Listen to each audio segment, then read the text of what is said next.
Hi అండి, అందరికీ నమస్తే. ఈరోజు మా ఫ్యామిలీ మొత్తం కలిపి నోమైతే నోసుకోబోతున్నాము.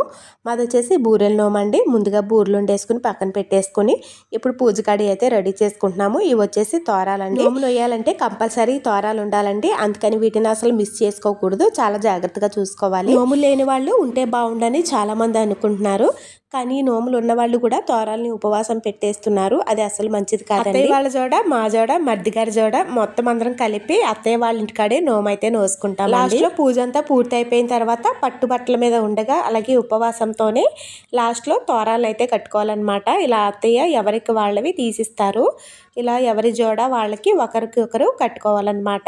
ఇవి కట్టుకొని బయటకు అయితే వెళ్ళకూడదండి, ఎందుకంటే వీటికి మైలుగాలి కట్ట తగలకూడదు. ఇవి ఇప్పేసిన తర్వాత శుద్ధిగా లోపల పెట్టేయాలి. ఇది వరకు అయితే ఉట్టికి కట్టేవారండి, అసలు ముట్టుకోకుండా. ఇప్పుడు ఉట్లు కాదు కదా, చెట్లు కూడా అంతరించిపోతున్నాయి. ఇందుకే మీలో ఎవరికైనా నోవులు ఉన్నాయో లేదో కామెంట్ చేయండి.